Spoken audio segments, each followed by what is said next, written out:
Hi friends, నా పేరు Surendra. Welcome back to our channel. కొత్తగా ఎవరన్నా మన ఛానల్ చూసేవాళ్ళు ప్లీజ్ డూ సబ్స్క్రైబ్. అలానే వీడియోస్ నచ్చుతుంటే లైక్ చేయండి. సో, కపుల్ ఆఫ్ డేస్ నుంచి రెహమాన్ అన్న మాటలు వివాదాస్పదమయ్యాయి. బాగా వైరల్ అవుతున్నాయి. అంటే నాకు బాలీవుడ్ టౌన్‌లో అవకాశాలు రాకపోవటానికి ప్రాబబ్లీ లైక్ కమ్యూనల్ థింగ్స్ ఏమన్నా ఉన్నాయి అని కొంచెం అంటే చెప్పిన మాటని కూడా అతను మరీ ట్రాన్స్‌పరెంట్‌గా డైరెక్ట్‌గా కూడా చెప్పకుండా చెప్పినట్టు చెప్పిన మాటలు ఏదైతే ఉన్నాయో అవి వైరల్ అయ్యాయి. సో, ఇక్కడ మన తెలుగులో అయితే local leaders Raghunandan Rao లాంటోళ్ళు so, చంద్రమండలానికి గూడా ఎళ్తున్నారు ఇప్పుడు. కావాలంటే అక్కడ చాలా డెవలప్ అయింది కంట్రీ. కావాలంటే అక్కడ కొట్టుకో మ్యూజిక్ అని అంటము. ఇట్లా జరుగుతానే ఉన్నాయి. సో, అతను దీంట్లో భాగంగా అధికార మార్పిడి జరగటం నుంచి అంటే ఒక 10 ఇయర్స్ నుంచి ఒక 15 ఇయర్స్ నుంచి అనటం వల్ల అప్పటి నుంచి అంటే సినిమాకి సంబంధం లేని వ్యక్తుల ఇన్వాల్వ్‌మెంట్ గూడా ఉండి దీంట్లో జరుగుతుందనే ఒక ఇండికేషన్ ఇవ్వటం వల్ల ప్రెజెంట్ గవర్నమెంట్ లాస్ట్ కొన్ని ఇయర్స్ నుంచి ఉన్న గవర్నమెంట్ ఏది? అట్లా గూడా ఎళ్లి కొంచెం కొంతమంది మనోభావాలు దెబ్బతిన్నాయి. వాటెవర్ ఎటెటో ఎళ్తుంది విషయం.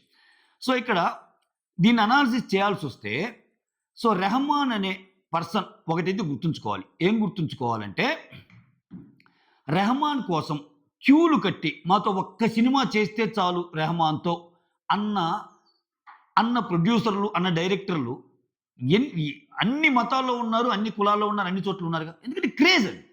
ఇక్కడ నేనేమంటానంటే జనరేషన్స్ మారే కొద్దీ ఖచ్చితంగా ఆ ఎఫెక్ట్ అనేది తగ్గిద్ది. ఒక లాంగ్ డ్యూరేషన్‌లో ఒక ప్రొఫెషన్‌లో ఉండటం మూలాన రెస్పెక్ట్ వచ్చే ఫీల్డ్ ఏదన్నా ఉంది అంటే నాకు తెలిసి సబ్జెక్ట్ టు కరెక్షన్ ఒక డాక్టర్ ఫీల్డ్ అని చెప్పొచ్చు. అంటే ఎంత ఎక్స్‌పీరియన్స్ ఎక్కువుంటే అంత హ్యాపీగా ఎళ్ళిపోతారు పేషెంట్స్ అనేవోళ్ళే. ఆయనేందిరా 20 సంవత్సరాల ఎక్స్‌పీరియన్స్ అంటరా ఎంబీబీఎస్, ఎంఎస్ టక టక టక డిగ్రీస్ అన్ని చెప్పుకుంటా ఆయన ఏళ్ల మీద ఆపరేషన్‌లు చేసిన వ్యక్తి. చాలా అని అంటే ఎక్స్‌పీరియన్స్ పెరిగే కొద్దీ మనకి రెస్పెక్ట్ గాని, జనాల నమ్మకాన్ని గాని కూడబట్టుకునే ఫీల్డ్ ఏదన్నా ఉందంటే అది డాక్టర్ ఫీల్డ్. అంటే if you have more experience ఆ బిలీవ్ కూడా మోర్ ఉంటుంది. మిగిలిన ఏ ఫీల్డ్ తీసుకున్నా అది అది అది ఇంకా you name it any other field నీకు పెరిగే కొద్దీ తగ్గుద్ది. అది ఖచ్చితంగా. ఇప్పుడు ఇతనికి ముందున్న తరం, ఇతని ముందు ఇళయరాజా లాంటోళ్ళు, మహాదేవన్ లాంటోళ్ళు ఎంతమందొచ్చారు. సో, అంటే వాళ్ళ అవకాశాలు ఇతనేమన్నా లాక్కున్నట్టే ఆయన రావటం వల్ల కాదుగా. ఇతను టాలెంటెడ్ అని ఫీల్ అయ్యారు. అంతెందుకు ఇతను నేర్చుకున్న కోటి దగ్గర నేర్చుకున్నాడు ఇతను మ్యూజిక్. కోటి దగ్గర పని చేశాడు. ఇళయరాజా దగ్గర పని చేశాడు. అంటే ఒక రకంగా మ్యూజిక్‌లో లాంగెస్ట్ డ్యూరేషన్‌లో మ్యూజిక్‌ని చేసిందంటే ఇళయరాజా పేరు చెప్పొచ్చు. కానీ ఇప్పుడు ఇళయరాజా క్రేజ్ కూడా అంతే ఉందా అంటే లేదు. కొత్తోళ్ళు చాలామందొస్తారు. వచ్చిన వాళ్ళ స్పెషాలిటీ వాళ్ళదే గదా!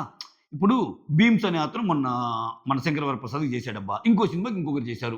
'దేవిశ్రీ ప్రసాద్‌కి' కూడా తగ్గింది ఇప్పుడు. తమన్ ఎక్కువ సినిమాలు చేస్తున్నాడు. ఎవరి స్టైల్ వాళ్ళకుంటదిగా. కాకపోతే ఒక ఒక ఒక మ్యూజిషియన్‌ని, ఒక మ్యూజిక్ డైరెక్టర్‌ని తీసుకునేటప్పుడు వాళ్ళకుండే బడ్జెట్ లెక్కలంటే చాలా ఉంటాయి. వాటిని రెస్పెక్ట్ చేయాలి.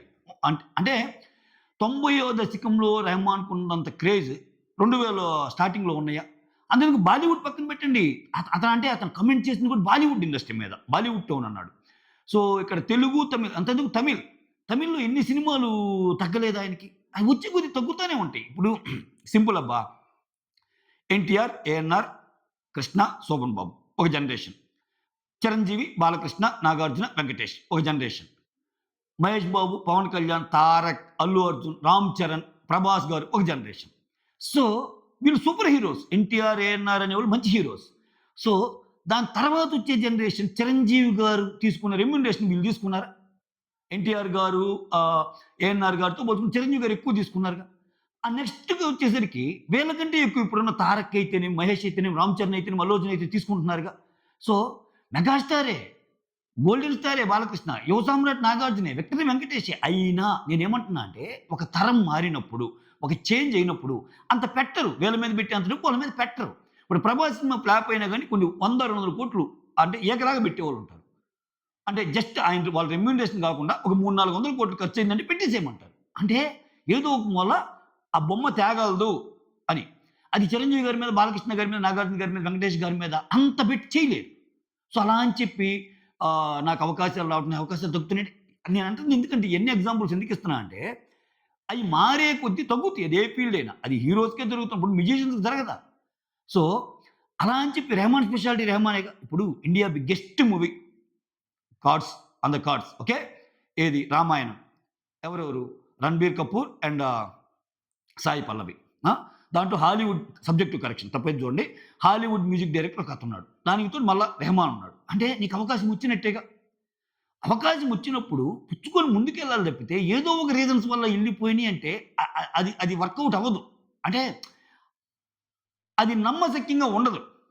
అది నమ్మశక్యంగా ఉండదు. కాబట్టి అట్లా అనుకుంటే రెహమాన్ ఇండస్ట్రీలోకి వచ్చిన కొత్తల్లో చాలామంది కనపడకుండా పోయారు. అంటే వాళ్ళ అవకాశాలందరూ ఆయన లాగేసుకున్నట్ట కాదుగా. ఆ పర్టిక్యులర్ టైంలో ఆయన ఇప్పటికీ రెహమాన్ మ్యూజిక్ అంటే వేరే కిక్ అసల. సో, అలా అని చెప్పి కంప్లీట్‌గా రెహమాన్ తీసుకుంటారా అన్ని సినిమాలకి? తీసుకోరు. ఇప్పటికి మనకి చిరంజీవి గారి సినిమా అంటే సూపర్ కిక్ ఆ డాన్సులు.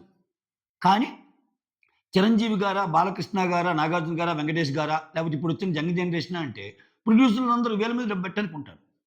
సో, అంతెందుకబ్బా డాన్స్ తీసుకుందాం. Dance Indian Michael Jackson Prabhudeva అంటాంగా. ఓకే. ప్రభుదేవ ముందు అంటే ప్రతి వాళ్ళ ఇన్స్పిరేషన్ ప్రభుదేవ అంటారు. ప్రభుదేవకి అవకాశాలు తక్కువ. ప్రభుదేవ అంత ఇండియన్ మైకేల్ జాక్సన్ అన్న అవకాశాలు ఎవరికి ఇస్తాం? ఒక శేఖర్ మాస్టర్‌కి ఇస్తారు ఇప్పుడు ఇండస్ట్రీలో. ఒక జానీకి ఇస్తారు. లేకపోతే ఒక బాబా భాస్కర్‌కి. లేకపోతే ఇంకొకరు. రీసెంట్‌గా ఆటా సందీప్. అంటే ఏంది? కొత్తదనాన్ని ఎవరైతే కోరుకుంటా, సోషల్ మీడియాలో ఎవరైతే యాక్టివ్‌గా ఉంటా, ఆ సినిమాకు ఉపయోగపడే బిజినెస్ చేస్తా, అన్ని లెక్కలేసుకొని దాని ప్రకారం వెళ్తారు. సో, ఎంత టాలెంట్ ఉన్నా, ఎంతున్నా ఒక ఒక ఒక జనరేషన్‌కి లేకపోతే ఒక దానికి ఆ గ్యాప్ వచ్చినప్పుడు తగ్గిద్ది. ఏ ఫీల్డ్ అయినా ఓకే. అంతెందుకు ఏదైనా అది అది అది సినిమాలైనా ఇంకోటైనా చెప్పా కదా! అందుకే నేను డిఫరెన్షియేట్ చేయటానికి ఈటిల్లో ఏదైనా ఒక ఫీల్డ్ మినహాయింపు అంటే అది డాక్టర్ ఫీల్డ్ చెప్తా నేను. ఎందుకంటే దాంట్లో ఎక్స్‌పీరియన్స్ ఎక్కువ ఉండే కొద్దీ నమ్మకం ఎక్కువైద్ది. వాళ్ళని మనం నమ్ముతాం. యెస్. పలానా డాక్టర్ 50 సంవత్సరాల ఆర్థోపెడిషియన్. పలానా doctor neurologist he is doing his job since last 30 years అన్నామనుకో, మనకు తెలియకుండా మనసు ఎళ్ళిపోద్ది. అంటే వాళ్ళు అప్పటి నుంచి ఇప్పటిదాకా బాగా అంటే ఎప్పటికప్పుడు అప్‌డేట్ అవుతాను, చేస్తా ఉంటారు. సో, అలానే దాని పరంగా తప్పితే సో, అతను వెనకబడిపోవటానికి, అతనికి అవకాశాలు ఇవ్వకుండా తొక్కేయటానికి అన్నది మాత్రం నాకెందుకో అంటే ప్రాబబ్లీ అతను ఏదన్నా కొంచెం ఫ్రస్ట్రేషన్‌లో ఉండటమో ఏదో సంథింగ్.